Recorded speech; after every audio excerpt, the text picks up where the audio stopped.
This is Evan Brown at FF Evolution, and you are listening to the Dynasty Hot Seat.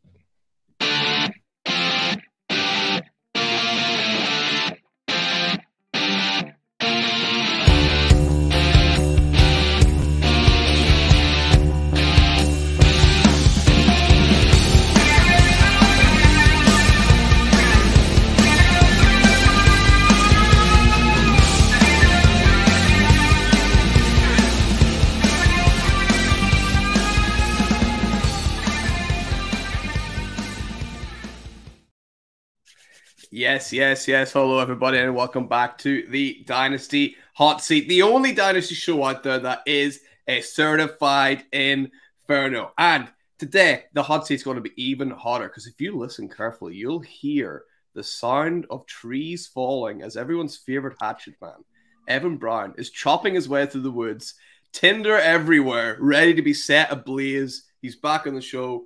One of the best guests we've ever had on here. Great to have him back. Evan, how you doing, my friend? I am fantastic after an introduction like that.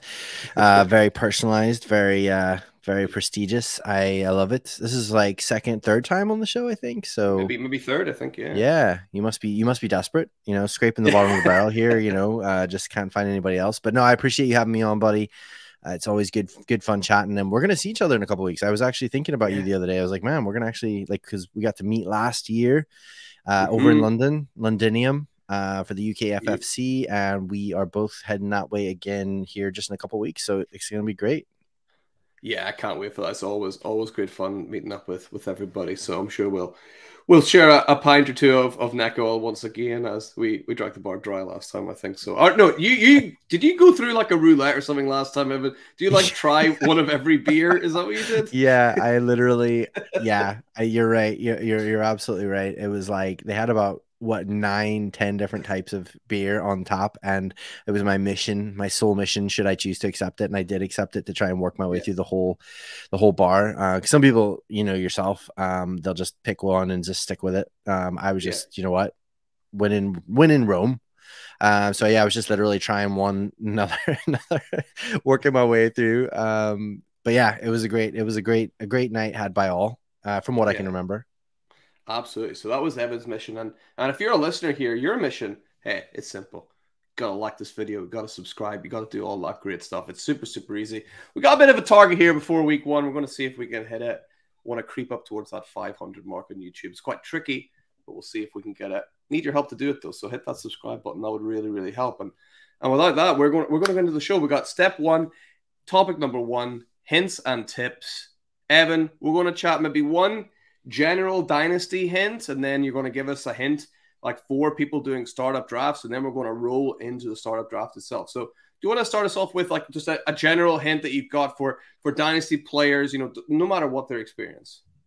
Yeah, well, I mean, I suppose we could do a topical one because it is the off season, but things are heating up. You know, people are getting more excited. You know, things coming around. It seems it's only a couple months away, really. You know, that's the crazy thing. It feels like, you know, oh, it's the middle of summer. It's never going to happen. But we're only a couple months away from the season, really. And, you know, if you think about it, one thing I would say, depending on no, actually not even depending, you know, no matter how active and you know, involved your league is, honestly, a lot of dynasty is just being the most active. If you can be the most active, the most engaged, the most like sort of on top of it manager, you're going to find little ways to get ahead and get little edges. So for example, in the off season, things you can do is like, if you're on Twitter, you can go and follow beat reporters for all the different teams. So you can literally go onto Twitter and find out who are the best beat reporters for the Denver Broncos, who are the best beat reporters for the Las Vegas Raiders.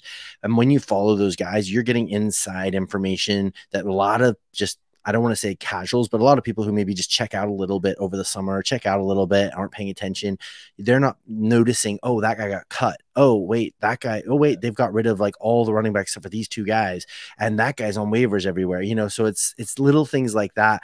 You know, you can listen to podcasts like this. Obviously, that'll give you an edge. You can follow the beat reporters on Twitter or Instagram.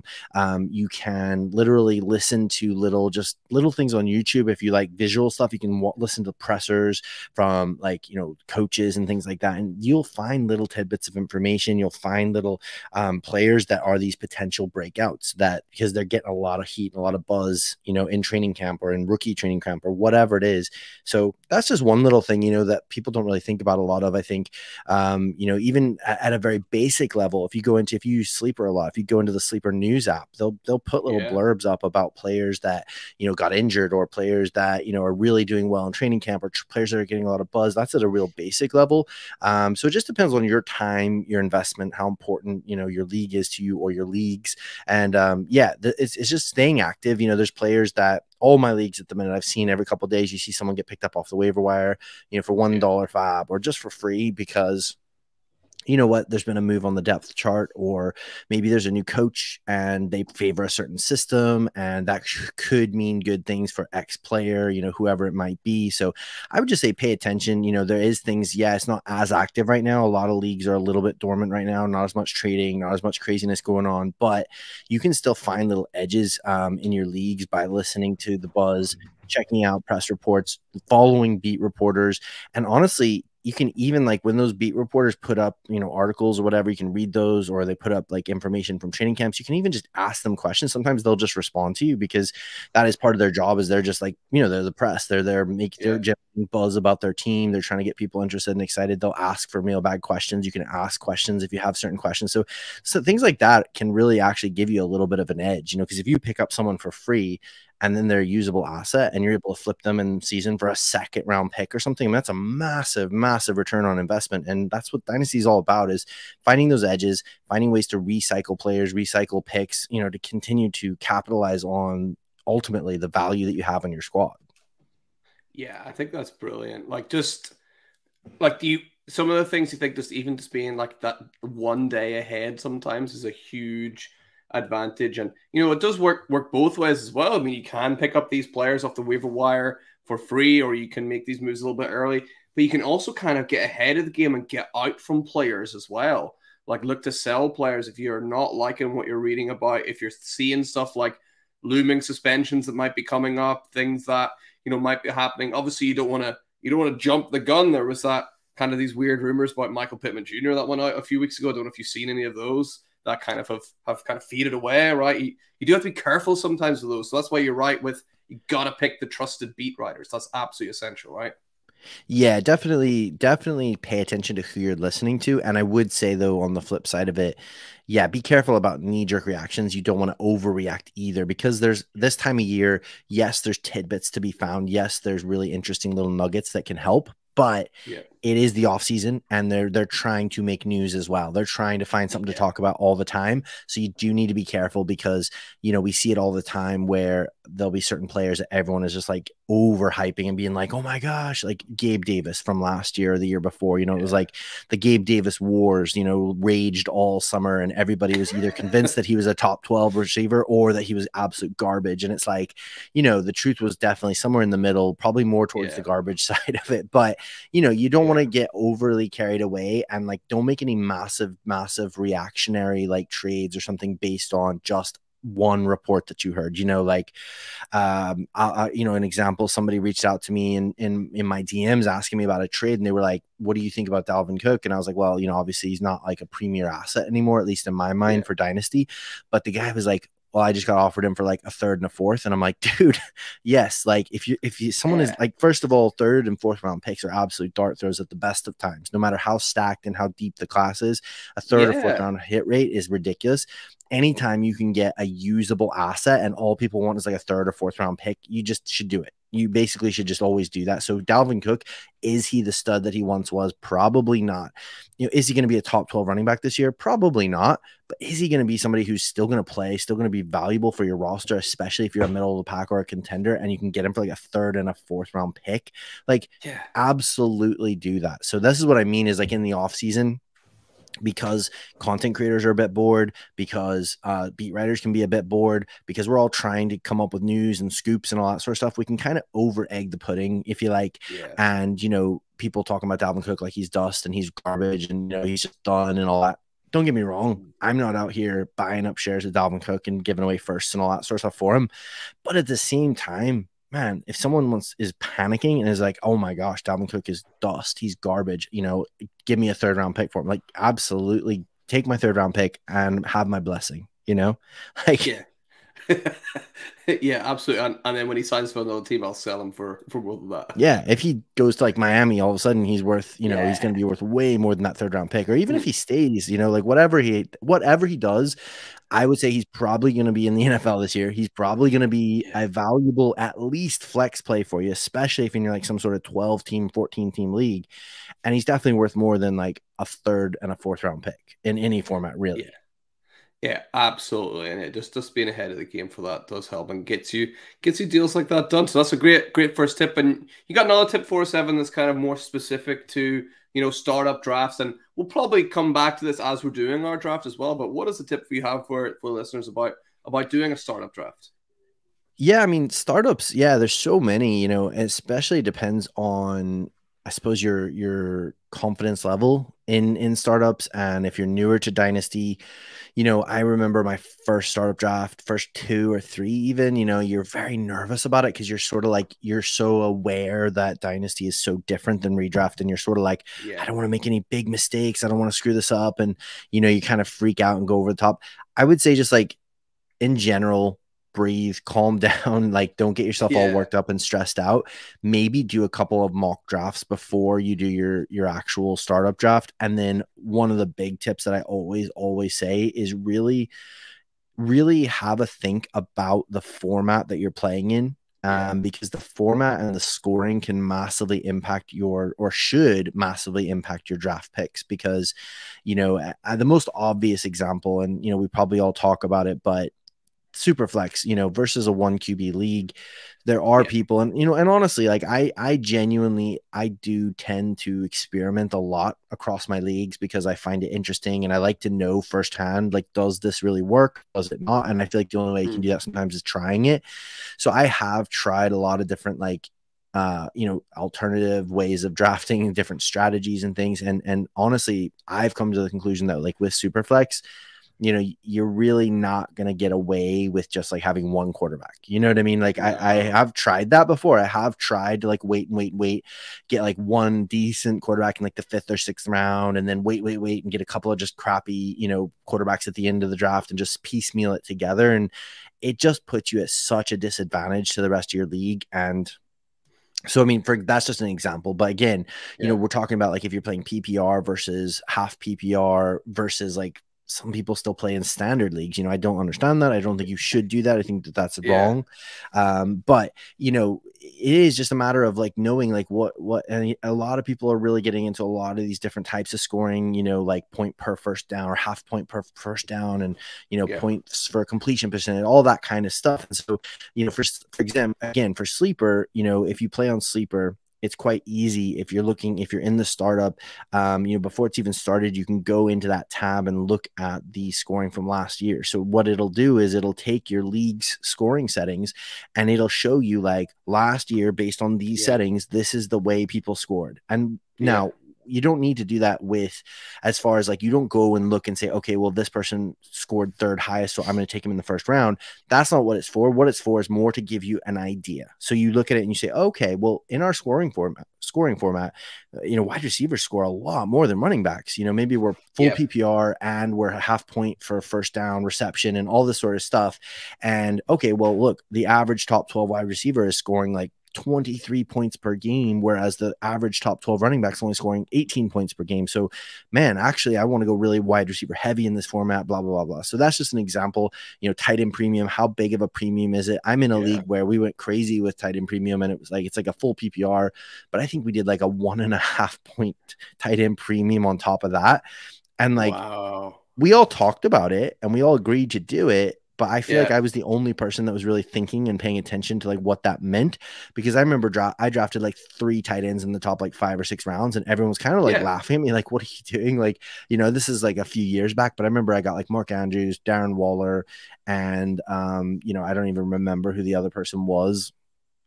And everyone's like, what are you doing? But it was like, once the season started, these guys are dropping like 25 points a week or something like that, and we have like a couple of flex spots. So you can literally start like 3 tight ends a week if you want to. I drafted Kyle Pitts, in the rookie draft like that year. And it was like, just keep hammering that tight end position because, man, these guys are like, if you get 1 or 2, if you have 2 of the top 3 or 4 tight ends, dude, you have such an advantage in that format. So things like that. I mean, again, it's like not necessarily the most sexiest of tips, but I think they're really practical and they're things that I wish I had paid attention to. When I first did my first couple startups, it was more like I was worried about the names, like, oh, I need to get DeAndre Hopkins or I really need to get Stephon Diggs or whatever. And it's like actually looking at things like scoring format and particular just more positional rather than specific names sometimes, and just looking at things like that. Like even silly things like if you're in a league where you can start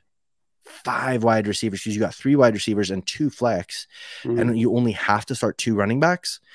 It's probably not the smartest idea to load up on like 5 running backs in the first 5 rounds because running backs get injured more. They have a shorter shelf life, all that sort of stuff. And, you could have really set yourself up nicely by just going hitting wide receiver. You could, so even if you don't have super stud running backs, you're still going to be in a really solid position because you've got guys who last longer, historically speaking, and you can like fill up your roster with all these studs, and just find a couple of running backs to fill in rather than, again, if it is a league where maybe it favors the running back and maybe it's an even where it's like you only can start 2 running backs and 2 wide receivers, you might then want to invest a little bit more in the running back position because you don't want to be at a disadvantage to the rest of your league mates. Yeah, absolutely. And I really like that tip of like using the sleeper tab to go and look at the scoring like from the hypothetical year before, because then you can really start to see like outliers. Like you'd be like, oh, what's Jamal Williams doing all the way up there? Oh, there must be a serious like touchdown like boost in this league. Or like, why is Deontay Johnson really high? Oh, maybe this has less value on the touchdowns. Like things like that, looking for like the outlier players. Because sometimes like in like the rigmarole of like all kind of different leagues that you're in, it's sometimes quite hard to remember like, hold on, what is it usually like this for a touchdown or this? Sometimes it's hard to actually remember like what's the like bog standard scoring setting. So it's exactly. It depends outliers. How many leagues you're in. Exactly. Depends on how many leagues you're in, how long it's been since you've done a startup. Like I'm in a position right now where like I haven't actually done a startup league, and like I haven't done a startup draft in like a year and a half. Like I think the league we're in together was my last startup draft because I had kind of capped out at leagues and I was like trying not to add any more leagues because I really want to be an active league member. I want to be active in, picking up players and trading and setting lineups. I don't want to be one of those guys who's in 60 leagues and just doesn't remember anything ever and all that kind of stuff. And so, yeah, if you haven't done one for like a year and a half, you might really want to go and just like refresh yourself a little bit. And again, it's all well and good. You can look at the scoring and in your head be like, okay, well, I think that means wide receivers are more valuable or whatever it is. But again, people learn so much more visually, I think, than just hearing it or thinking about it. So when you can go and look at it and see the difference and be like, wow, okay, that's what that would look like.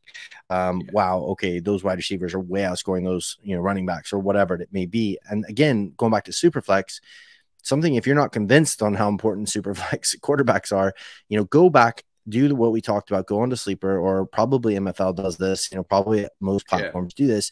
Go back and look at last year's, just look at all players and look at the top 25 scoring players. I guarantee you probably 16 to 18 of them are quarterbacks. Like out of all the players, all positions, no matter what your scoring format, the top 25 players, probably 16 to 18 of them are quarterbacks. If you have 2 of the top 12 best scoring players in the entire game in your team and you can play them every week, that is a huge advantage. Like I have leagues where, the leagues where I've found the most success in Superflex is leagues where I've got like a Patrick Mahomes and a Josh Allen, or you know what I mean? Like you've got this 2 superstars in your quarterbacks, and then you can kind of, don't get me wrong, it's not like you don't need studs elsewhere, but there's other areas you can piecemeal it together more so than at quarterback. Like there's guys that overly invested in Davis Mills in startups a year or 2 ago, and now it's like he's useless. You literally can't get anything for him. He's not going to get any playing time unless there's an injury ahead of him. So, it's one of those things where you just got to realize that if I'm going to be in a Superflex league, this league was designed to make the quarterback position really valuable. So for me to ignore that is kind of foolish. And I'm just setting myself up at an unnecessary disadvantage in my league.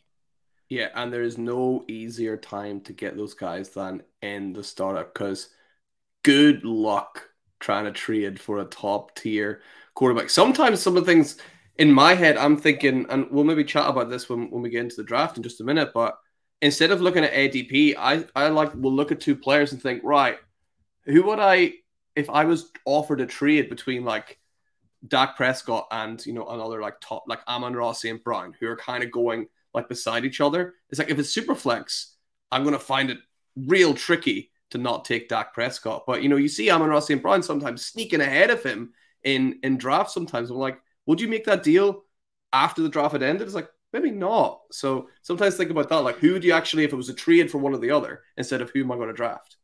Yeah, definitely. I mean, and I think as well, one thing I would say is do not be married to ADP. Like ADP is like ADP is a social construct, you know, like it is a fallacy. Yeah. Like it's not like ADP is just basically saying, hey, looking at mock drafts, looking at other startups, here's the way people value these players.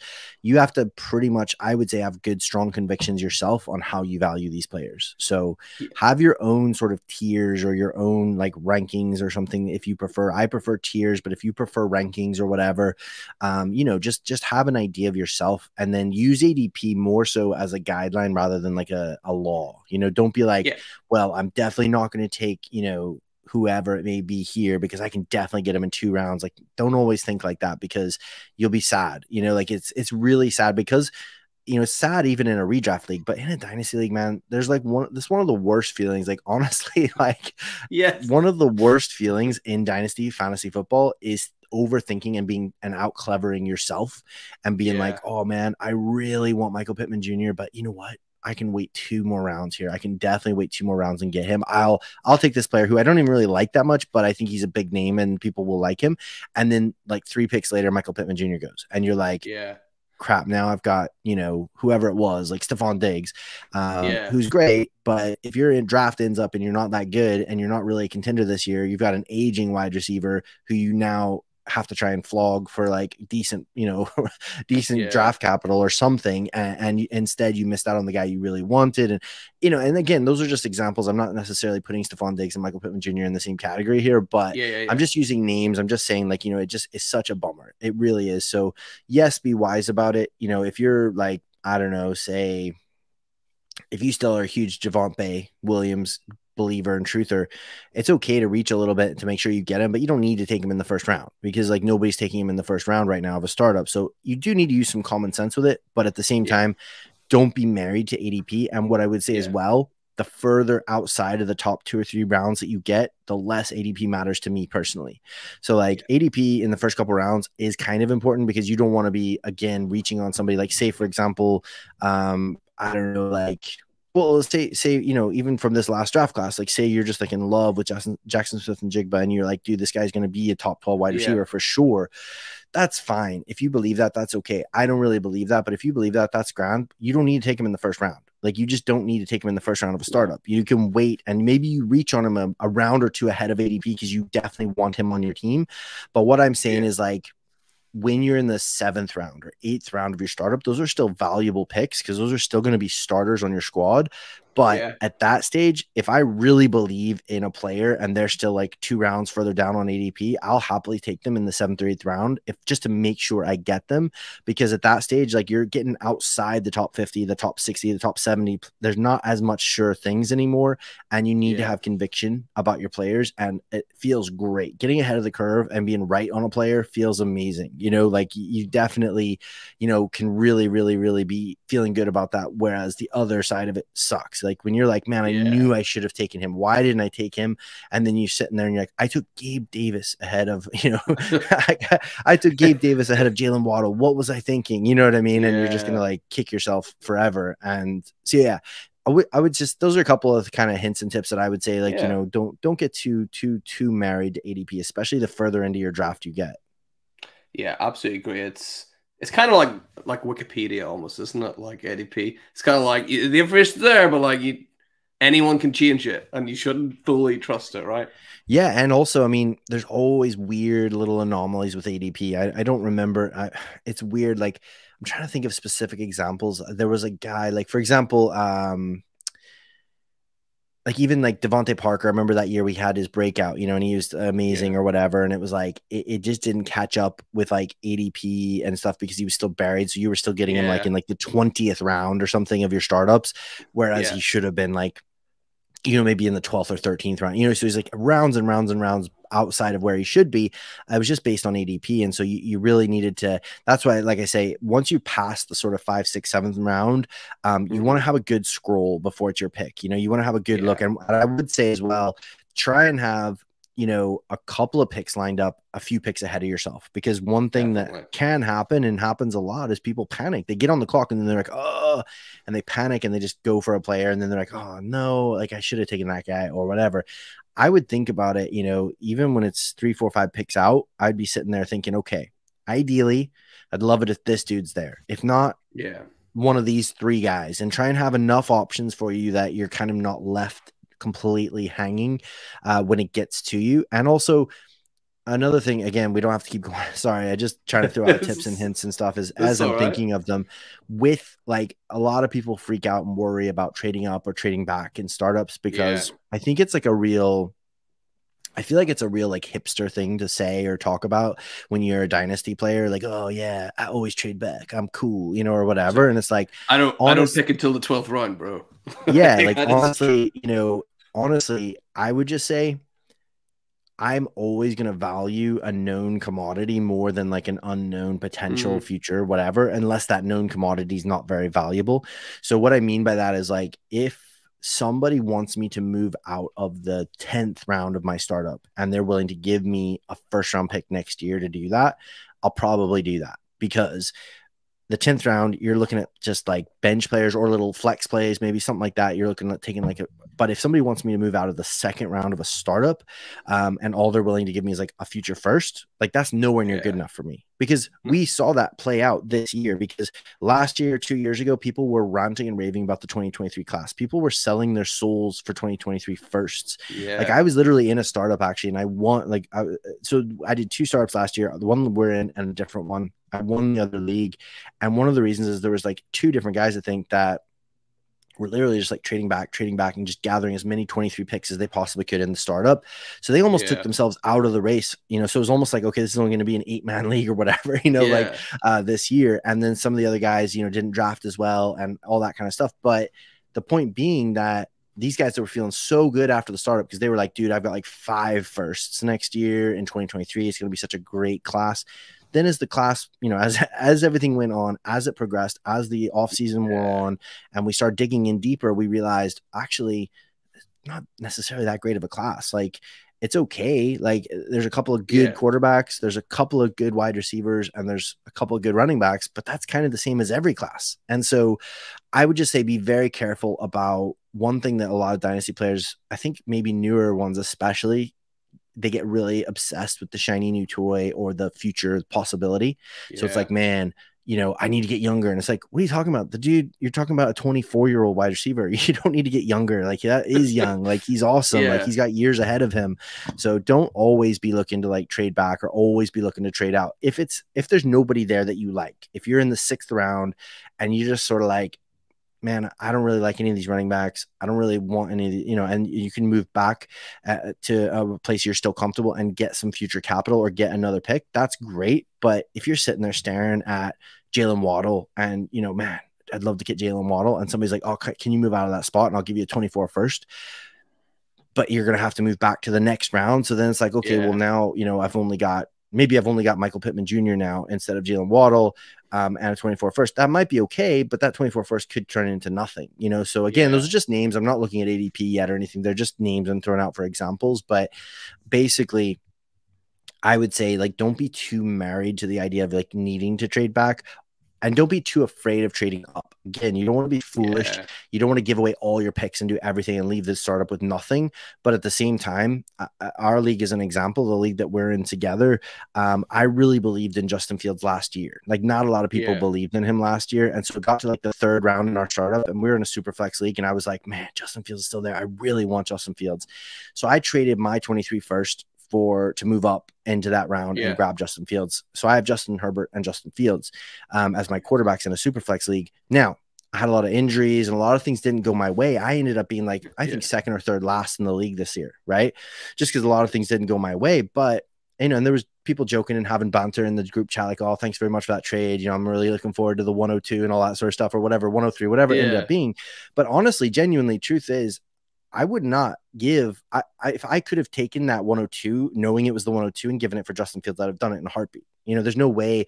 I don't think anybody would have traded me Justin Fields for just the 102 or the 103 this year. You know what I mean? Like, Yeah. so again, that's what I kind of mean is if you have a real conviction about a player, I would always take the known commodity, especially if they're young and especially if they're like in the, you know, really a difference maker, over the unknown shiny thing that could be anything, could be a difference maker, you know, like, Yeah. so I just think that's something I wish people would kind of think about more and pay more attention to, you know, not obsessing so much over the unknown future picks and actually getting good solid production right now. Yeah, absolutely. And it's been over a year since your last startup, Evan. So let's see if we can, at least scratch that itch for you a little bit here as we pull up our mock draft board. And Evan, the first thing that I'm going to ask you is, in an absolutely ideal scenario, an ideal world with the current crop of players we have, if you got to choose where you start in a startup, what position would you pick? I will say this does not have a third round reversal. That is quite important. Yeah, well, that's what I was going to say. I mean, it goes into our previous conversation, really. It's, knowing like, is this a 1 QB league? Is it a Superflex league? Is it third round reversal? Like, what are we looking at here? So I take it in our mock draft here. Is this going to be a 1 QB or a Superflex? So I will show you what we got. We got a Superflex with 2 starting running backs and 3 starting receivers. You got tight end, 2 flex spots on your Superflex spot. Okay, so if it's a Superflex, again, just going back to like kind of what I've talked about, like in an ideal world, all things being equal, I'd like to try and pick somewhere in the top half of the board. I'm not worried about being the 101 or the 102, but I feel like there's a definite tier break, after about the first 6 or so quarterbacks. And so again, just based on what I was saying about what I would like to try and how I would like to try and build my team in an ideal world, I'd probably want to be somewhere in the, top 5 or 6 picks so I can try and land one of those, what I perceive as difference maker quarterbacks for my first pick in the first round. And then just see how the board falls after that. But yeah, I mean, honestly, like I'm not one of those people who's like, I need the 101, or I need the 103 or whatever. It's like I say, for me, I'd be happy anywhere from 101, 102, 103, anywhere up to probably like 106. I mean, I think 107, 108, you're sort of getting into that. You're hoping somebody drops to you. You know what I mean? Like you're hoping somebody else goes for like a running back or something, and like drops like a quarterback to you. So I would be happy enough anywhere. If you want to throw me whatever spot you want to throw me in, like I would take anywhere, in the top 5 or 6, really.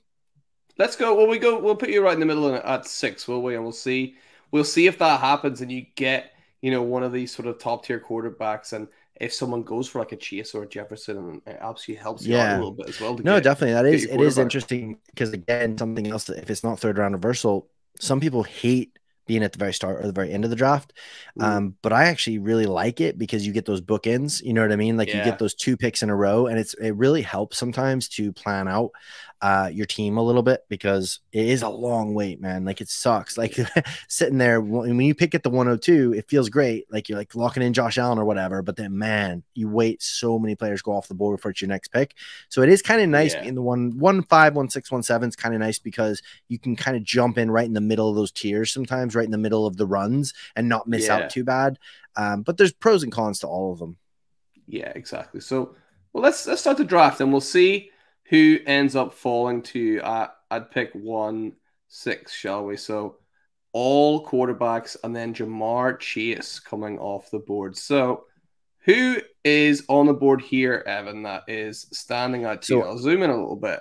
Yeah, definitely. Can you go to like just quarterbacks? Because at this stage, let's do it. First round, Superflex startup, I'm definitely going quarterback, unless I was like 110 or 111, in which case, if somebody like Justin Jefferson's sitting there at like 19, 110, and all the really top quarterbacks are gone, I'd probably go that way.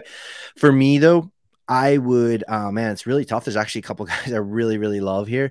I would probably, man, okay, so what I would do is I would be leaning between Justin Herbert and Justin Fields because for Yeah, me, they're my top quarterbacks.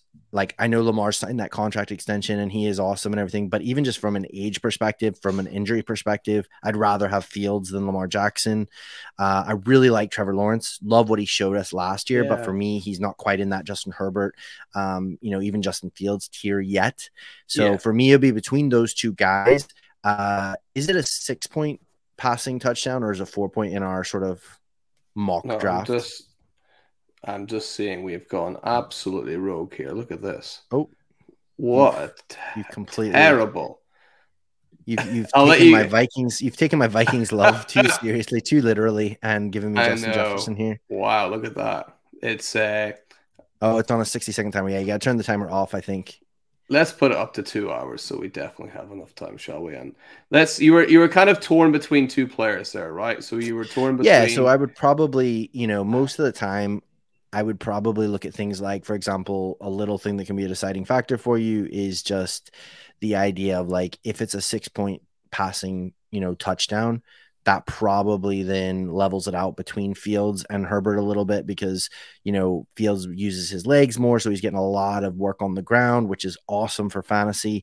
Obviously, could be a little bit more of a risk for injury, things like that. But as far as like for passing touchdowns, I expect massive year from Herbert this year and stuff. So honestly, like it would be really tough. I would probably go Justin Herbert, honestly, just because he's the traditional pocket passer. He's got a cannon of an arm. He is a bit mobile, but like even just the setup that they've got there going with him, the new offensive coordinator in town, things like that. I still feel like the Bears are a big work in progress. They've got a lot of holes to fill. They got a lot of yeah. problems. So yes, I love what I've seen from Justin Fields, and I do believe in the talent, but I'm a really big Justin Herbert guy. I think he's my QB3 in Dynasty, so I would probably lock in Justin Herbert. Yeah, I would go Herbert as well. And one of the weird things for Fields is, do you have any trepidation about him?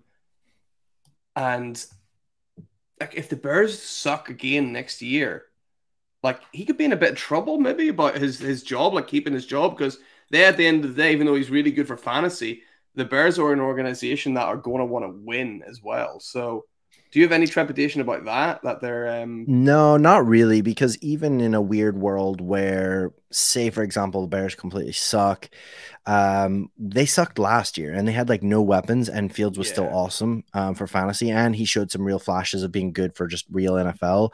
yeah, What I would say is there's such a dearth of real quality quarterback play in the NFL that even if they decided to move on and they were like, hey, you know what, we've got a top 3 pick here, we're just going to take somebody else and start the clock over again.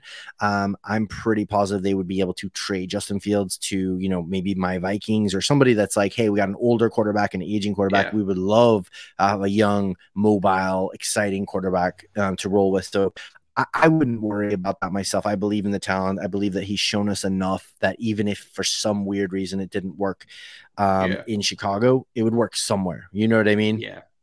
Yeah, absolutely. He's definitely yeah, and the progress he made last year, then you can just imagine him taking that extra step up this year as well. So now we're back on the clock. Evan, you want to filter it right back to quarterbacks? A lot of quarterbacks Well, have yeah, gone let's have a already. look and see. Because again, yeah, like you said, it's just curious who's there. I always sort of tend to look first and foremost at the quarterback situation just because I'm like, who is still there?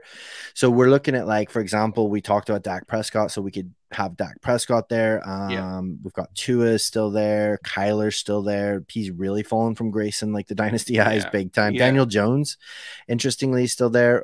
Who's just below Daniel Jones? We got Kirk Cousins, your boy, and we got Jared No, Goff, and not my not boy. not your No. boy. What do we have? What do we have at the wide receiver? Who's top dogs there? Let's see who's a what. Amon Ra. We talked about this sort of query earlier. This like Dak Prescott and Amon Ra St. Brown. Those are two players I've noticed that are flip flopping across in ADP, and sometimes people are taking Dak, sometimes Yeah. people are taking Amon Ra. He's still there as the Jalen Waddle, Tyreek Hill, and Chris What are we Olave. looking at tight end? Has any tight ends gone yet? I can see Travis Kelce and Kyle Pitts and Mark Andrews, so I'd be Wow. shocked if Yeah, tight so I ends would got this is probably, if that was the reality that I was looking at, I would probably just hold off on tight end just for now, even though I am a Yeah. big believer in having an elite tight end. I really Yeah. am. I'd probably hold off and just hope that one of those dudes fell back to me like in the third round. So Yeah. I'd probably be looking at quarterback or wide receiver here. So quarterback, sorry, if we go back to quarterbacks, Yeah. um,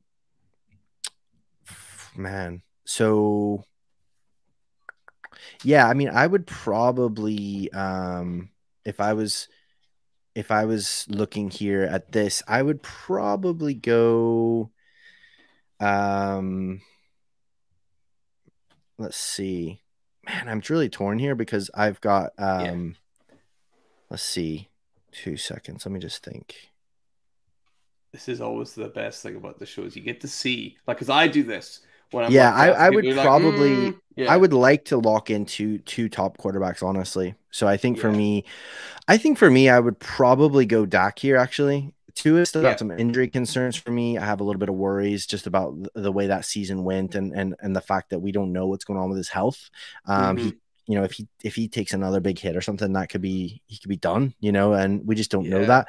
Kyler, I like. There's obviously he's going to be injured this year. He's got to come back. It's a new coaching staff. We don't know what's going to happen. I think he could be a more almost realistic candidate for what you were talking about with Fields, where if they really suck and then they've got like a top, yeah, two top, picks in 2024, they may just say, look, we're going to move on. I do think he would still play somewhere. I think he's a talented guy, but and I really like Daniel Jones, actually, to be honest with you. But I think Dak has a really nice supporting cast there. And, I think that he's a really solid, like it's a 12-team league. If you've got two, you've got yeah, Justin Herbert and Dak Prescott, you're in a really, really solid, nice position. And Dak's still got several years left, I would say, as a starting quarterback. He's not like he's yeah, 35, 36 years old or anything. So I'd probably lock in Dak, or again, depending on how I was feeling, I could maybe see myself going somewhere like Kyler or something like that, but I'd probably go Dak just because of the yeah. injury and things like that. Nice. Well, let's get Dak Prescott locked in then, and we've got look at that Amon Ra going right after as we talked about. Yeah. So we've got our two quarterbacks locked in there. The only sort of team, well, if you look right away, you can see the only other team with two quarterbacks has got a Joe Burrow and Bryce Young kind of combination. I don't know, Yeah. maybe I'm biased because you're on the show. I like the sound of Herbert and Prescott a lot more than Burrow and Bryce. Even though Burrow and Bryce Yeah, always often talk quite exactly. I mean, nicely. and that's the thing is that's what you don't realize. Sometimes it hurts in those first couple rounds when you're taking a second quarterback or maybe even a third quarterback, depending on who's there and who's falling. It can really hurt because you're sort of thinking, oh, look at those wonderful wide receivers going. But Yeah, like you said, as the board continues to develop, you're going to be like, man, I don't really like the sound of that quarterback duo, or man, that guy needs to hit for this to work. That is a risky proposition. So, yeah, right, we're back up on the clock. We've got Herbert, yeah. we've got Prescott, so now we don't need to rush or stress quarterback and force anything. So, what are we looking at? Wide Yeah. receiver, who's still left on the board for Well, us? let's have a. Well, I wanted to say, is there anything about you? Tua, we talked about, and we also talked about Kyler. They're both still on the board. Yeah, Are you ever like, oh, I could just take yeah, no, I three? mean that is definitely a completely viable strategy. To be honest with you, I mean it's called QBX, and like some people do that. Some people will literally just go quarterback, quarterback, quarterback, quarter, and they'll just keep Yeah, going as long as there's a reasonable starting quarterback. They'll just take six, yeah, 7, 8 of them because their game plan is basically I'm just going to trade them at a premium as soon as the yeah, startup's over, or as soon as people are desperate enough. I'm just going to be able to get like 2 firsts and a player for every yeah, quarterback I took. Now again, it takes a certain type of person, a certain type of league for that to work because your league mates will probably be annoyed at you, and things like yeah, that initially. yeah, But yeah, no, absolutely, man. I mean, if this was a very real startup, again, hindsight is a beautiful thing. So if you knew now what you knew then, I would have taken one of the wide receivers I loved because I'd be like, I'm quite happy if I could have got, Jalen Waddle or whoever last yeah, round to yeah, come yeah, back and get Daniel Jones or whatever and lock that in. But considering where we're at now, I would look and see what the options are at wide receiver, who's there at tight end, and then try and make my decision from yeah. there probably. Nice. Well, let's have a look at wide receiver, and you got Cooper Cup, an older guy, but someone who's probably going to do really well. You got then Devonta Smith, and look at this, Jackson Smith and Jigga. We talked about ADP. He's going currently ahead of his teammate DK Metcalf and guys like Drake London as well. So he's really high Wow. up there, right? Yeah. Who else do we have if we scroll down a little bit just past Devonta Adams there? Let's have a look. You got Watson and Addison, Quentin Johnson, a lot of these rookies, and Debo, Jerry Judy, DJ Moore, Michael Pittman. Yeah. We talk about. I think he's criminally underrated. Actually, Michael Pittman Jr. He's very far down there. I think he's great value for a Yeah. leader in the draft. So it looks like a lot of people have been hitting the wide receiver pretty hard already. So I probably would, if there is a quality guy here that I like, I would probably want to try and lock in, like a wide receiver one for my Yeah. squad. So for me, and then just sorry, real quick, what is the tight end situation? So I'm pretty sure I've seen Kelsey come off the board. Yeah, Kelsey's off the board, but we still have Kyle Pitts, Mark Andrews, TJ Wow. Hawkinson, and Kittle. And according to ADP, they like Hawkinson especially and Goddard could probably easily still be their next round or the round after. So I would say yeah, so. I'm probably looking at quarterback or wide receiver. And again, I think with startups, what I would say personally is for the most part, I try and go with just best player available and like looking at the Yeah. premium positions. So not getting too caught up in like, oh no, I need an RB2 right now or whatever, that sort of thing. So Yeah. looking at running back, just out of curiosity, who's available at running back? I mean, we got Saquon there and Eckler there, Kenneth Walker, ETN, Yeah. Jacobs, Najee. Yeah. Yeah. No, so I would probably go wide receiver here. I think for me, I'm looking at, I really like Devonta Smith. He had a great year Yeah. last year. I think he's really underrated because of AJ Brown and because, people don't even realize that he's basically a top 12 wide receiver last year. Like He was, that's yeah. really, really good. And he's so young still. It's not like, oh, well, that happened once, but he's on the back half of his career or anything. I really like Drake London a lot. Um, you know what? Honestly, I would probably personally go Drake London because I still see him as like the alpha in Atlanta.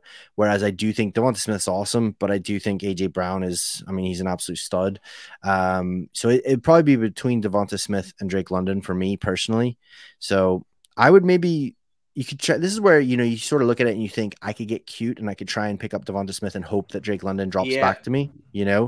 But then you're gonna kick yourself if you really wanted Drake London. Honestly, let's do it. Let's just see what happens. Let's go Devonta Smith because Okay.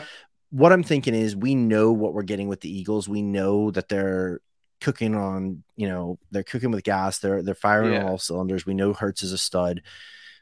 Even if he's not like a wide receiver one, I'd be super shocked if he's worse than like a high to mid wide receiver two, Yeah. So I'm just curious, who does he fall back? Ooh. Yes, it looks like he fell back to us. So we played the ADP game and we got Yeah. away with it this time. So now you go to wide receiver. I believe Drake London's still there, isn't he? Absolutely. Yeah. Yeah. He's still right So here. you could go DK Metcalf or you could go Drake London. I think for me, I'd probably go Drake London, I think. Just because even just a few years younger than DK, and now DK's in a really crowded situation, where he's there. You got Gino throwing the ball around, who's been awesome. But again, how long is that going to last? You don't know too much, but I feel like the upside is pretty equal there, and maybe even greater on Drake's side, possibly if they can get the quarterback situation figured out. So I'd probably go Drake London. He's a really nice wide receiver too. He's so young. Yeah. He's only 2 years in the league. You've got a really young player to like build around. So yeah, let's lock in Drake London. Let's get him locked in. And Drake London is one of those players, and I don't know why. I know I am completely wrong on this one, but I cannot just shake that. There's something about him I just don't like. I don't know what it is, and I can't put my finger on it at all. You don't like him as a person, or No, he's probably a nice guy, but there's something about him just like he's not that good, and I have no evidence to support it at all. But it's like the opposite of an X factor. You know what I mean? Yeah. I can't put my finger on it. We all have players like that though. There's players that you just can't get in, you can't get into, or you can't get on board with, or there's players that you just can't, you fall in love with and you just can't give up on. DJ Moore's been like that for me. Like I've loved DJ Moore for years, man. And like I've just been like, man, is this ever gonna happen? You know what I mean? And we'll have to see how it goes now with Fields and everything, see if he really clicks there. But I mean, dude, looking at this, so this is really interesting to me because I love to build through my quarterbacks and my wide receivers. And now I'm feeling like we've got two good quarterbacks. We've got two young, studly wide receivers. And now I'm sitting here and being like, man, I can add in like Jordan Addison or DJ Moore or Michael Pittman Jr. as my wide receiver 3 on a squad. Like that's pretty nice. Like I really like the sound of that, to be honest, or George Pickens even. But I think for me, I am a Vikings fan. So, I think for me, I had Jordan Addison as the wide receiver 1 in this draft class personally. And I think I love the landing spot. I love that he's across from, my main man there. So he's not going to have the elite coverage all the time. He should be getting just absolutely soaking up targets, left, right, and center. So I think again, in a startup, I don't go crazy for age, but if I can, I like to build with young, up and coming wide receivers, quarterbacks. So I'm going to go Jordan Addison here. I'm going to get my wide receiver Ooh, 3 locked in and love it. lock in Jordan Addison because I feel like I'll still be able to get a DJ Moore or a Michael Pittman or something next round. Do you know what I mean? Yeah. Yeah, you should be able to fight, especially if we get like this that we're seeing here, which is a bit of a Yep. run in these running backs. And, people really like, you can see, like, I know this is a computer, but you can see things like this happening here, picking out, Damian Pierce, for example, someone going, oh my God, I need another running back. Oh, I'll Yeah. take Damian Pierce, I mean, right? like in a startup draft, in a dynasty startup, to take someone like a Derrick Henry over George Pickens, Michael Pittman Jr., to me, that's kind of Mm-hmm. madness. Like, I'm Yeah. like, dude, love Derrick Henry. He's been a beast, and he probably will be a beast this year, but dude is on Yeah. the wrong side of like the age, the age gap in Yeah. for dynasty running backs. And I just don't get that. So let's have a look then. Where are we sitting with tight ends? I can see Just, Dallas Goddard, which is awesome. Like Dallas I'm Goddard in the sixth. actually, I'm just looking, as you mentioned, Henry, just looking at teammates' strategy here. He's like the No opposite. F. He's the antithesis of like our Yeah, strategy. But this absolutely. is No what you F's find. given. This is what you find genuinely in dynasty startups. You Yeah. will find that you'll find a dude or a girl who go ape on like running backs, and you're like, what are they Yeah. doing? Like they're getting like 5, 6, 7 running backs, or you'll find somebody who goes QBX and they're just quarterback, quarterback, Boom, quarterback. boom, boom, boom, You boom. will Yeah. find people that do that. So, and you have to be prepared mentally for that because then if that really throws you and you start like Hmm. drafting based on your panic reaction rather than building your squad what you love, then I Yeah. think you'll really regret it. So out of Yeah. curiosity then, so where are we at with wide receivers? What wide receivers are left on the board? Let's have a look. So you got Treylon Burks is still there with Terry McLaurin and Jameson Williams, obviously not going to be playing at the start of the year. Chris Godwin, Brandon Ayuk, Zay Flower. Brandon Ayuk is Lots, still there, man, dude. a lot of So many talent good still wide there. receivers are still there. And I think Yeah. that's the problem. I think what people think, right? And I think this is a massive, massive mistake. People think, oh, wide receiver is just so deep. There's so many good wide receivers. I don't need to get wide receivers. I'll just get them later. And that's the thing is, Hmm. the reason we're so excited about Brandon Ayuk, Chris Godwin is because we'd be sitting there as our wide receiver 4, we're going to have Chris Yeah. Godwin or Brandon Ayuk on our squad. If you're having to have Brandon Ayuk as your wide receiver 1, because you've just loaded up on like running backs and stuff like that, Yeah. I don't think you'd be feeling as confident or as positive. You know what I mean? Yeah. So, but what are we at with quarterbacks? How are the quarterbacks looking now that we're in like the Let's have a 6th round? look. So Kirk Cousins, Jared Goff, kind of the guys you'd expect to be about here. Geno Yeah, Smith, Russell Wilson, and Jordan Love, a bit of a wild card down there as interesting. well Yeah. available. And what are we at with tight ends? So Goddard is the main man left. Yeah. Yeah, Goddard is there, and then Dalton Kincaid is also there too. Do you know what? Especially if this is a tight end premium right here in this sort of area, I think I would be really happy probably locking in like Dallas Goddard, Yeah. because to me, he has that potential to be a top 3, top 4 tight end. Mhm. He's on a really high scoring offense, really good offense. Having a decent, good tight end that you can actually count on is a massive, massive like boon to your Yeah. fantasy team. And I think the way we're building our team is we're trying to build like an anti-fragile team. So we're trying to build a team that has a lot of strengths, and then we can just like work on our weaknesses, which is running back. Our running back is going to be weak.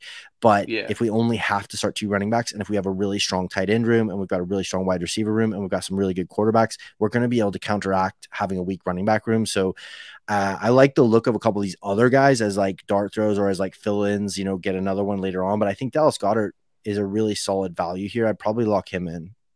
Nice. Let's get Dallas Goddard locked in. He's a guy that's sort of, broken that glass ceiling, and I think he's up, there kind of on a little island on his own, like just below your your Kelseys and Andrews and stuff. I think he's on there with I put him there with George Kittle as well, but that's only because Kittle's been so fragile and you can't really Yeah. trust him as well. So yeah, he's kind of on a little island of his own as we're right back on the clock. And a couple of those receivers did end up Yeah, a going, but couple of there's those still lots receivers went, left. which is a bummer. I was sort of hoping people were going to still kind of keep rattling on with the running backs and stuff because I Yeah. was hoping for one of those guys.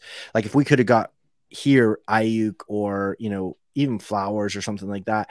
I guess you want to be careful. You don't want to go too rookie heavy, because Yeah. again, you don't know how these guys are going to do. Like I love Zay Flowers. I had him as honestly my wide receiver 2 in this class. I think he's absolutely Mhm. awesome, Yeah. but we haven't seen it yet. We don't know. He could be a bust. So to bet too heavily on that could be a risky situation. But man, look at this. Like Christian Kirk, what a value here. Jahan Dotson, a great value here.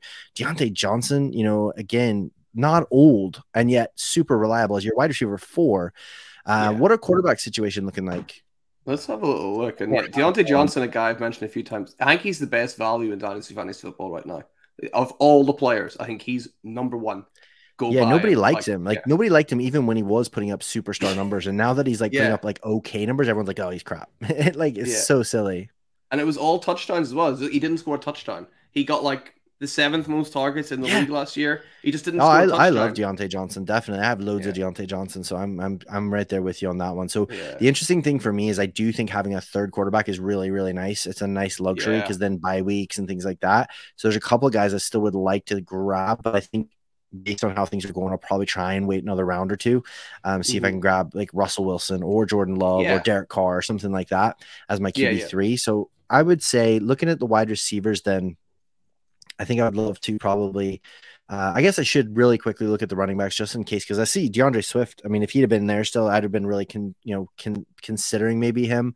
Nobody really jumps out to me majorly at this point of Yeah. that group. So if we go to wide receivers there, I think what I would do is lock in because, I'm thinking, man, I've got a really nice young squad here that's really going to be nice and, they can continue to grow. So for me, looking at that group, I really like several of these players. Like I Yeah. probably would go Jahan Dotson just to keep with the theme of like young, Yeah. up and coming studs. Like, Terry McLaurin's already gone, but he's like several years older than Dotson. And Dotson looked awesome last year, did really, really well. And I think they really like him there. I'd probably, let's lock in Dotson as our wide receiver 4 in the squad. Yeah, I really like the Dotson pick there because there are players that are like Amari Cooper and like DeAndre Hopkins, but that's not the build that you're building right here. Like you're sticking to like the game Yeah. plan. That's so important, right? Exactly. You got to know your squad because I've at this point, I've dedicated, I've kind of chosen my fate here and I'm trying to Yeah, build a squad that's young, that's got a lot of upside, is wide receiver heavy. And to all of a sudden start throwing in like DeAndre Hopkins and stuff like it just kind of messes with like, what are you doing? What is your identity here? Because I'm building a squad that in theory could probably do well this year, but even if it struggles with injuries or something happens, it's still going to be in a really solid position next year. It's not like, oh man, if I don't hit it this year, I'm screwed. I'm yeah, going to have to blow it up. So now look at it. I mean, dude, this is the crazy thing, right? We were talking about Deontay Johnson, bro. yeah, We're in the 8th round. We're in the 8th round, and we can literally grab Deontay Johnson as our wide receiver 5. Like, yeah, I have to, as a certified member of the Deontay Johnson fan club, I have to take Deontay Johnson here. I can't let him slide yeah. any further. The disrespect is going on too far. Dude's still only what, like 26, 27, something like that. Like he's Yeah. not old. You know what I mean? No, not People at act like all. he's like 40 or something. Yeah, let's put an end to this, as you said, this disrespect on Deontay Johnson as we see. I mean, Pat Fryermuth is going before him here. What are we doing here? Like I mean, people are Deontay taking, Johnson, yeah. like his teammate Fryermuth. What are we doing here? What are we doing here, people? So let's have a Yeah. quick look here at the quarterbacks because we're now into the 9th round. Yeah, So Jordan Love is up there. We talked about. I mean, Brock yeah. Purdy is our. I mean, what do you do with Brock Purdy? Do I you know have what? no idea. If I was doing a startup right now, do you know what I would actually try and do as well? I think it's quite a sneaky move is to try and get Mac Jones really late as your Yeah, QB3 or QB4 because I think Mac Jones is a decent quarterback. He doesn't have the yeah, legs, but he yeah. was put in one of the worst, if not the worst, positions possible last year with like literally no offensive mind in the building and very few The worst. weapons. Yeah, yeah, So honestly, we can say whatever we want about, Bill O'Brien or whatever, we can kind of make jokes and like, he didn't handle the Texans situation very well, but he actually is a good offensive coordinator. He knows how to put together a yeah, game plan. He actually, I would say, got the Texans kind of like overperforming most years, yeah, getting them to the playoffs, doing really, really well. Yes, they had DeAndre Hopkins and Sean Watson in his heyday, but like that was about it really. So I think he's actually going to be a lot better than people think. So I think you're getting a really massive discount on him. I don't think he's going to be a QB1 necessarily, but I think he could easily be a very high end QB2 and give you those sort of QB1 numbers at times if it's a nice plus matchup. And especially as just like a bye week fill in and things like that, I think that could be really solid. So what about running backs? Who's left? Is there anybody of value, anybody of interest at all left? Let's have a little look actually and see. You got your Kendra Miller, Dave Montgomery, Alexander Madison, who could, be the starter there. James Conner, who will be the starter, all things Yeah. considered. A couple of guys still there, actually. It's Yeah. not a complete wasteland Exactly. yet. And that's what I like to do in these kind of startups is once you hit like the 9th, 10th round, just grab a couple guys like last year, that league I was telling you about that I ended up winning. I did exactly this. I waited till about the ninth or 10th round. I grabbed Ezekiel Elliott and James Conner as like my two starting running backs in like the ninth and 10th round. They're not sexy names. They're not long-term dudes, but I had exactly this sort of a squad. I had like two good quarterbacks. I just had loads of really, really good wide receivers.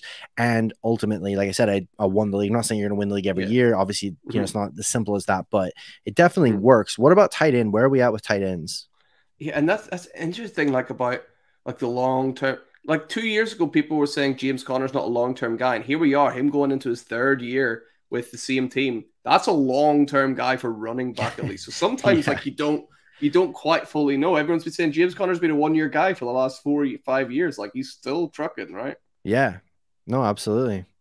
So do you want to see the tight ends? Did you say, Evan? Yeah, I just wanted to see who's there in case there's any like big values. I think Cole Kmet's a decent value, but I think you can wait a little bit further on him. Yeah. Wide receiver then. Let's have a look here. Let's just see. So I keep it going. A couple of older guys there, Rashad Bateman, who's when he's healthy is very good. And then you got people like Mingo who may be worth a dart throw, and Rasheed Rice, Yeah. same thing. So Go down a little bit further. I'm just curious. oh, there he is, Gabe Davis, star of the show so far. He's available. He's been catching a lot of strays. He's been catching a lot of strays in this episode.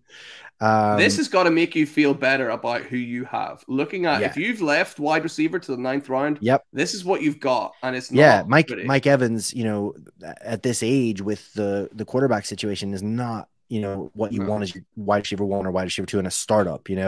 So absolutely. I mean, we're in a really nice position now where I feel like we've got some really good depth at wide receiver. We got our tight end position locked down. We've got good quarterbacks. So swing back to the quarterbacks for me because I feel like based on what's on the board there. I feel like the most value is to either go Jordan Love or Derek Carr, probably. Based on Love, you're looking at just upside. You're like, hey, he's young. This is his first chance. If he's good, that could be a massive spike in value because you're getting him in the 9th or 10th round. If he's like halfway decent, you're probably talking like a 5th round pick or something next year, I think for us, we have 2 solid starters. So what I would be looking to do is I would probably take a flyer on Jordan Love because I've got the solid base of 2 good starters that I know I can rely on. Shoot for the upside because Derek Carr, we know what Derek Carr is. You know what I mean? Like he'll be fine. He'll be solid, but he's a little bit older. He's not tied into some big, long, super crazy contract. He could just be okay. Jordan Love hits. Jordan Love could be in that, elite tier in a year or 2 if he hits. You know what I mean? Like that is possible. It's within the realm of possibility. So, we've got our 3rd quarterback. We got loads of wide receivers. Now I think we're at a stage once you hit like that 10th round, that's where I was talking about. Like, I'm not really worried about ADP anymore. I'm just going to go with like, who do I really like? Who do I feel like fills out my roster nicely? Who are some guys that I really believe in? So if we look at like who's left on the wide receiver market, let's have a look. A lot of those same guys there, along with like people like Tyler Lockett still there, Elijah Moore, who has flashed and looked good. Obviously, he's smooth, and a couple of other guys, Marvin Mims in there as well as. So I think even like like a Brandon Cooks would be a real nice value here. Guys like that. Looking at running back real quick, just because I'm aware we don't have any yet.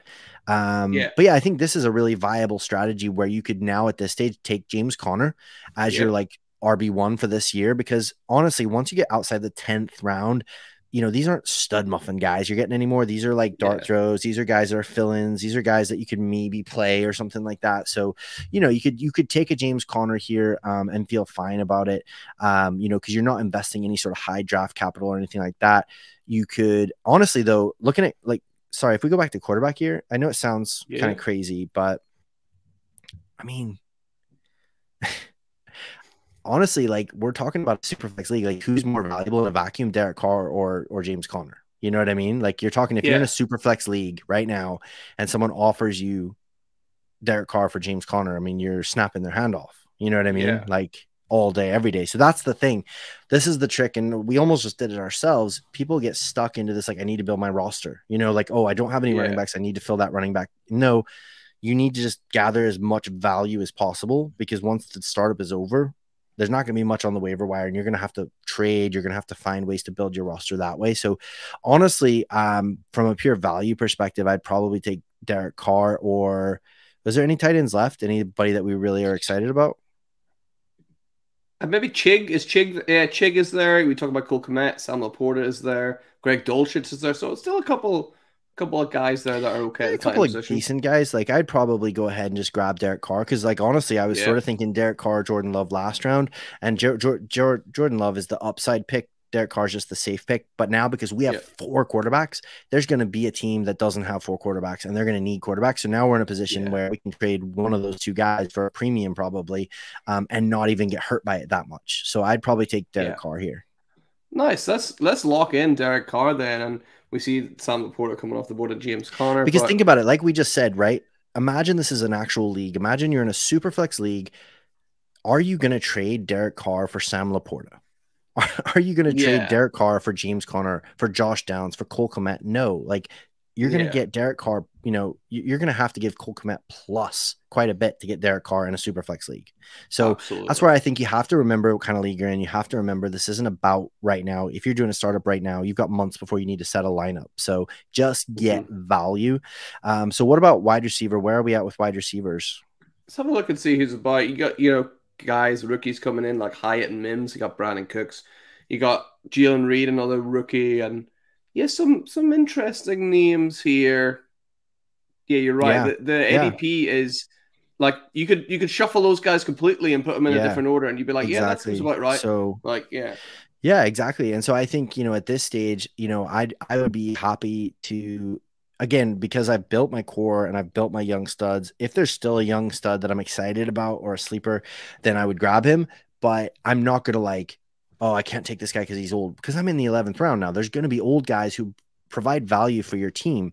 yeah, Again, if we want to stick with the way that we've been building, if you want to go that route, you could get Jaden Reed to pair with your Jordan Love. That could be quite fun because, that is exciting. But honestly, I think looking at it here, I just think, grabbing a Brandon Cooks or, grabbing one of these guys is a pretty solid value. Like he's just produced everywhere he's been. You've got Dak Prescott, so it's sort of like a cheap yeah, stack. You've grabbed Dak yeah. in the second round. You've waited to the 11th round and you've grabbed Brandon Cooks. I think that's a nice little stack for you. Probably just lock in Brandon Cooks, to be honest. I mean, he's like, what, our sixth wide receiver or something like I that. So think so. he's literally Yeah, a bench player that we can like sub in if he's on a hot streak or if it's a, bye week fill and things like that. yeah. I think that's a good choice as well because like you obviously have built like a lot of young receivers, but it's things happen all the time. Like Jordan Addison could have a slow first year. Devonta Smith might take a dip, and having that safety net of Brandon Cooks there is going to do wonders for your team for sure. Right. So let's see what's at running back because there has been quite a lot of even the guys that I was sort of thinking might hang around for another round or two. So yes, we're Yeah, getting a bit thin on the ground here. We've got Damian Harris, Tajay Spears, Chase Brown, Jamal Williams. Yeah, just a bunch of dudes, like who are just like kind of just pick yeah, your poison. So at this yeah, stage, we've kind of committed to the zero RB approach. So I'm fine, like just ride it out. And like if there's not any better value, then I'll take a running back. But if there's still really good value, like for example, Mac Jones, as far as I'm aware, is still on the board. None of those running yep, backs are anywhere near Mac Jones as far as value in a super flex league. So yeah. wide receiver, then what do we got? Anybody super exciting still? Reed is still there, who you spoke about earlier. John Mechie, a bit of hype about him coming back, and Michael Thomas, a bit of an Okay. anomaly, obviously. Yeah. What about Yeah, tight you got a end? couple tight end. There's usually some good value at tight end, right? I always find Mm-hmm. some. I think Greg Dulcich is quite underrated. I think he's a good player there. He's the one for me stands out. Yeah. A lot of people talking about this guy here, Luke Schoonmaker, because he's got a chance, to be that next, Dalton Schultz who had a couple Yeah. of strong Yeah. years, right? No, exactly. I mean, yeah, for me, I would just at this point, because I'm just looking at acquiring value, I would just take another quarterback probably. Like honestly, I think we've got a Yeah, solid wide receiver core. We've got really good quarterbacks. We've got a tight end. There's some good. I like Greg Dulcich as well. So for example, you yeah, know what? Let's just take Greg Dulcich because then we've got two young tight ends, athletic, good players. And there's still three or four quarterbacks I think that are relevant, that are worthy of like being picked up. So I think we take Greg yeah, Dulcich and just see who's there still in the 13th round. 13th round, yeah, man. That's like 13th round of a startup is nothing. Like that's not, yeah, you're not putting out a big draft pick to pick up one of these guys, but you've got to yeah, realize how valuable these quarterbacks are once you get out of the startup. Once you yeah. get out of the So startup, go ahead. what is going to happen here is the slight sleeper glitch all these quarterbacks are going to go here in round 17. They're all going to disappear. So I can tell you right now, you can wait for most of them until the 17th round. If you want, one or two might come off, but most of them are going to go in the 17th. But will we lock in Greg Dulcich for now? Yeah. Let's do it. Let's get Greg. Because I do like to have, you know, an elite tight end, but if you can have a solid tight end room as well, and if you can get them at a value, because some people are getting super excited about Greg Dulcich, like too much so, I think, and they're kind of bumping up his value into that like 8 to 10 tight end range. And I'm like, I don't know, it just feels a little bit risky. So yeah, we've got like still a lot of interesting players that just you can just take shots at guys you like now at this stage, you know, I think. So looking at running backs, is there anybody even of interest anymore? I mean, again, we're in the 13th round. You can literally just take pot shots at guys that you think are interesting. Samaje Perine there, he's a guy that is pretty. Look at this. I mean, you can get Ezekiel Elliott. You can still get Ezekiel Elliott in the 13th round. You know, he's going to sign somewhere realistically and do something. So, yeah, I mean, Clyde Edwards-Helaire. That is funny, to be fair. Clyde Edwards-Helaire, that's sad. Like when you think about him being like the 101, 102 just a couple of years ago, that's what I'm talking about with rookie picks, though. Like literally, Clyde Edwards-Helaire was the 101 or 102 the year he came out because everyone was so hyped on him. Now he's sitting in like the 13th round of a startup and nobody's even interested. So, yeah, I mean, honestly, looking at, we could grab another quarterback. It's hard to say because, like you said, ADP gets a bit weird because this is just ADP. I don't think in a real Superflex league there's going to be that many quarterbacks left in the 13th round. I really don't think so. So it just depends on, you know, we can grab a couple of, let's just grab another wide receiver, maybe if there's anybody interesting there still. Yeah, so some of the guys we spoke about before. I like Wan'Dale Robinson, like, to be honest with you. I like him quite a lot. So let's just lock him in. Yeah. Again, at this stage, you're just looking for values. And I think Wan'Dale got injured last year. And before he got injured, he was absolutely killing it. And I don't think he would be going here if he hadn't got injured. You know, I don't think you'd be getting, so you're getting an injury discount. They're an up and coming team. They're doing well. So I think it's like a kind of a guess or a pot shot worth taking. You know, this is where you're just filling in the roster. You know, you're just like, hey, I want to grab useful players that can provide some sort of upside for me. Looking at what other tight ends are there? Was there anybody else in tight end that we liked?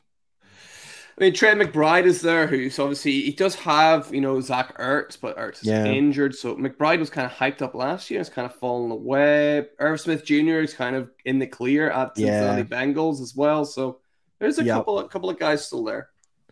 Yeah, nobody really exciting. Nobody that really moves the needle, I don't think, for me personally. And then, so I mean, at this stage, it's literally just picking guys you like. So if we even go to, do you have, is it the option to look at, no, it's fine. Go to wide receivers again, sorry. And let's just scroll through and see who's there.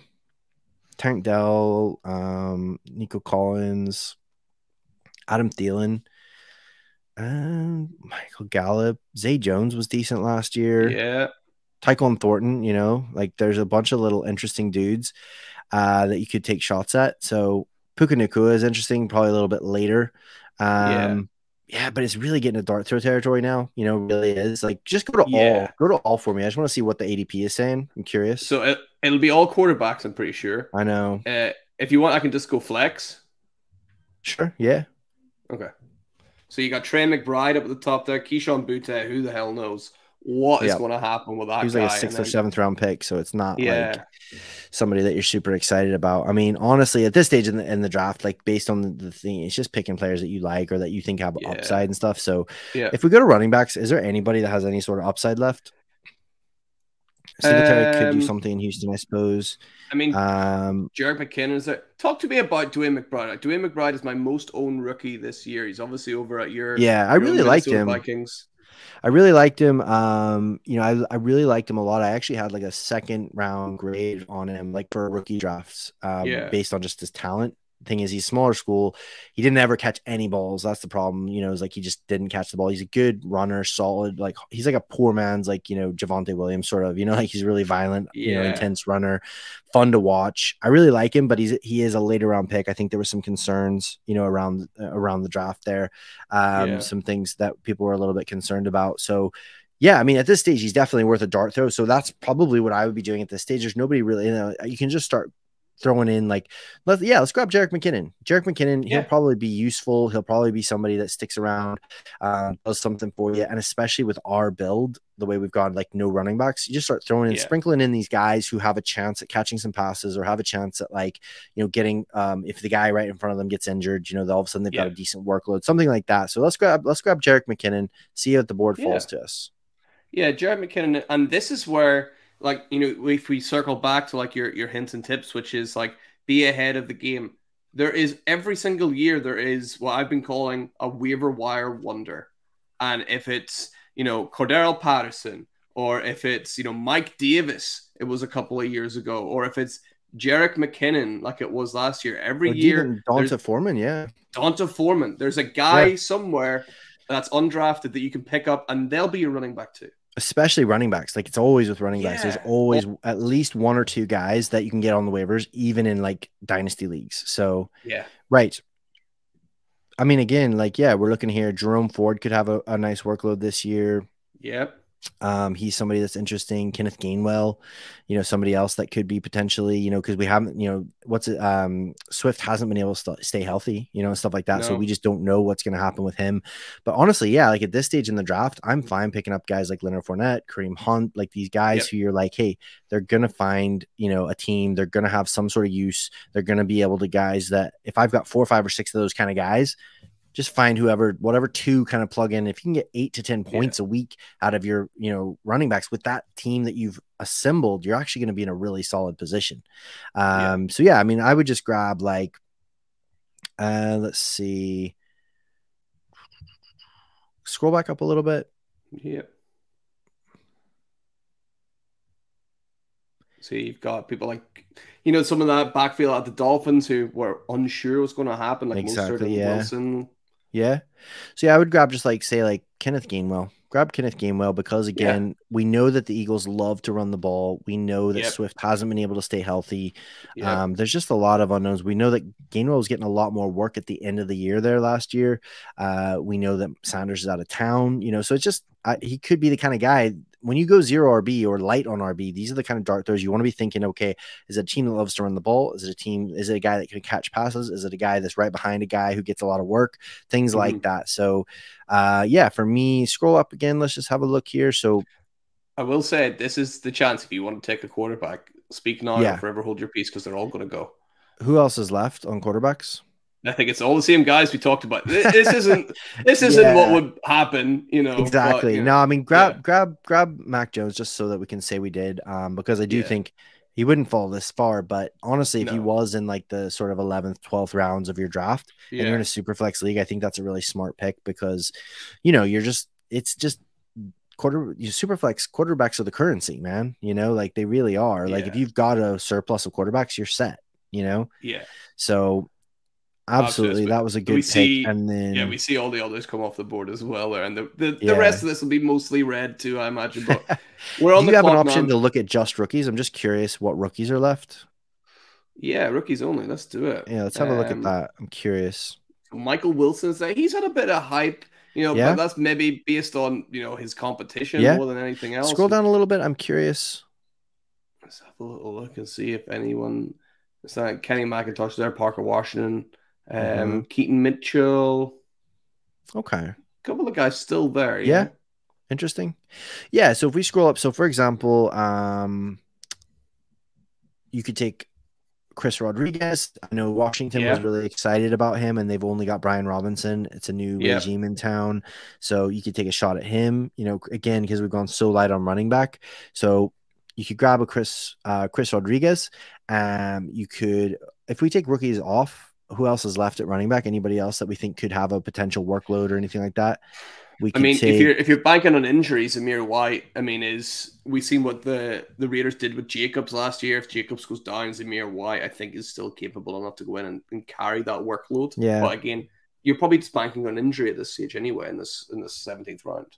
Yeah, exactly. So, I mean, you could just take, you could literally just take Chris Rodriguez just because he was this regime's draft pick. They really seemed to like him. There's only really Brian Robinson Jr. there. So it's not like there's loads of running backs, in town that are going to take loads of work away from him. I suppose Antonio Gibson's still there, but obviously they could use him more as a receiver and stuff as well. So You just grab him because that's Let's do it. it's not about the specific names that we're talking about, but these are the kind of like this is what I would do if I'd gone really zero RB or light RB, just taking loads of shots at the end of the draft because at this stage, you're probably not going to find a real stud wide receiver, and you probably don't even need a stud wide receiver because you've got like 6 or 7 of them already.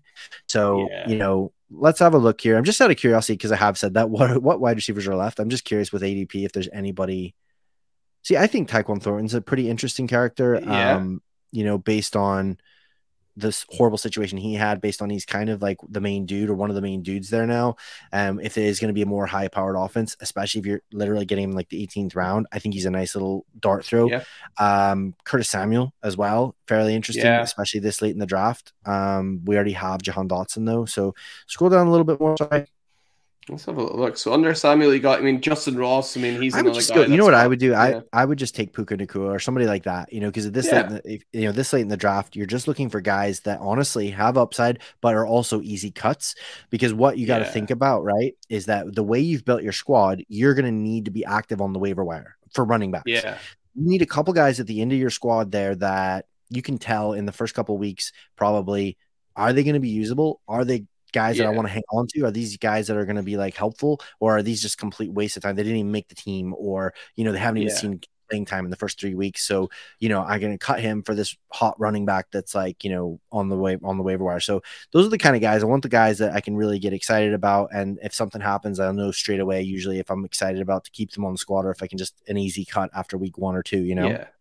Nice. And somewhere out there, Matt, our friend Matt from the Fantasy Wildcard Squad, is smiling. You taking his boy Puka with your last respect pick. To Matt. Take him in the 18th round. Absolutely. So we got him locked in, and that's the end of our draft there, Evan. So what I'll do is I'll read through the players that we've picked in these 18 rounds, and then I'll let you pass the mic over to you and let you talk about your feelings of the team. So we got Justin Herbert as our starting quarterback. We got went for the 0 RB builds. We got Jerick McKinnon and Kenneth Gainwell in at the running back position.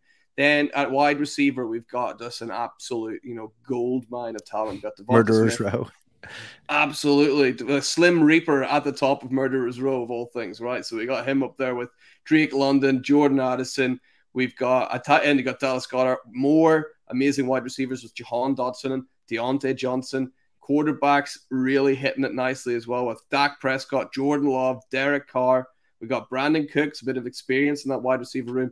Greg Dulcich, Wan'Dale Robinson, Mac Jones in there, and then rounding things off with Chris Rodriguez and Puka Nacua. Evan, how are you feeling about that draft? Yeah, honestly, I genuinely would be really excited with a team like that. If you can come out of a team, out of a draft like that in a Superflex, and you've got like 4 or 5 quarterbacks, like I said, you're immediately in a position of, okay, now I can find the team that's struggling that needs a quarterback, and I can leverage that to get a really good return. Or if I'm struggling, I can immediately get some really nice assets to build towards next year without destroying my team. You know what I mean? So like I can literally say I'm going to keep Dak and I'm going to keep Herbert, and I'm going to flip Mac Jones for a first and something else, and I'm going to flip this player. And like all of a sudden your team was struggling for the injuries or whatever, or say you just couldn't find those running backs, and whatever happened. All of a sudden, halfway through the season, you've got a couple quarterbacks that you can flip and just grab a handful of firsts and a couple other players, and be still in a position where you've still got 2 quarterbacks or 3 quarterbacks, and you've got wide receivers and your tight ends, and you're ready to rock, moving into next year. Because yes, we always want to play for this year. We always want to win this year, but at the end of the day, it is Dynasty. And if it doesn't work out this year, you got to be thinking ahead as well, one step ahead, and sort of thinking, okay, well, how am I setting myself up for next year or the long term? So I think running back's the most replaceable position, in fantasy football. Look at Ezekiel Elliott. Like literally last year, he was still usually a top 5 or 6 round pick, maybe the 5th or 6th round, but top 5 or 6 rounds. And now ADP wise, he's in the 13th, 14th round. Like you can't get like people probably giving him away for like 3rd round picks and stuff now. You know what I mean? Like literally, and that's just one example. It happens all the time. Dalvin Cook, we talked about at the top of the show, guy who was considered a locked and loaded RB1 last year, a year before, is now people giving him away for 3rd and 4th, and it's like, that's not happening with wide receivers. You know what I mean? Like, it's just not like any of the guys who were interesting and exciting a year or 2 ago are pretty much still same value, maybe even more valuable, So things like that to think about, but I would love it. I'd be excited about it, man. Yeah, I think it's a really good team. And you've set it up really nicely for Dynasty as well. You've made the team's like weak spot is running back, and it's the easiest thing to fix. And it's the quickest thing to fix. So if you're going to have a blind spot anyway, no one's going to build a perfect team with Yeah, no blind spots anywhere. So I exactly. think I that's the think best way to do it. that's a great point that I don't know if I brought up earlier, but that was something I was actually going to bring up is like unless you're playing in a league with a bunch of morons, you're Yeah, gonna have weaknesses in your team. You just are. Like you're not gonna yeah, come away with like, oh, I've got 6 amazing receivers, I've got 4 great running backs, I got 3 quarterbacks, I got 2 tight. You know, it's just not gonna yeah, happen. So you have to decide what areas am I okay struggling at. And again, even just from a perspective, I only have to start 2 running backs in that league. I yeah, could start 5 wide receivers, and guess what? I've got like 7, you know? So it's like I'm yeah, in a position where I'm going to put out a really nice lineup every single week, and I'll just find ways to make the running backs work. You know, you can always trade for running backs, man. Like I could turn around right after that draft and say, here's a 24-second, give me Aaron Jones. You know what I mean? Then all of a yeah. sudden I've got a locked and loaded Just running back who's actually going to be getting work, going to get passes. Now all of a sudden, you know what I mean? Like I'm yeah, cooking with gas. I'm ready to go, yeah. you know? Absolutely, yeah, you're right. It's just like that. It's like quick, and it's just done. Whereas if you left that gap a quarterback, you're screwed. Yeah, there's no way you're gonna get, any of those quarterbacks for like what did we say, James Conner? You know, it's like it's Yeah, not even you're not no, even they're not even gonna entertain that, you know. You get yeah, laughed out of the building. So yeah, no, I loved it, man. It absolutely, was awesome. yeah, yeah, and just yeah, thank you so much for coming on again, and thank you everybody for listening. And hey, if you've not already, yeah, we talked about it at the top of the show. Get that like, get that subscribe. If you're listening on Apple Music, why not leave a 5-star review? All of that stuff really does help. And Evan, just before you go, do you want to remind everybody where they can find you online again? Yeah, I'm over on Twitter at FFEvanLucian. I do some writing and stuff like that over at Dynasty Nerds, featured writer over there. And then I have my own podcast, Dynasty Debates. So those are the main kind of places you can find me. Yeah, absolutely. Make sure you're checking all that out and looking up Evan's work and subscribing to Dynasty Debates wherever you listen to your podcasts. It's a great show. And Evan, thank you once again, mate, for coming on. And guys, remember, for anything Dynasty you want to know, keep it locked on the Certified Inferno. And we're out. See you later. Bye.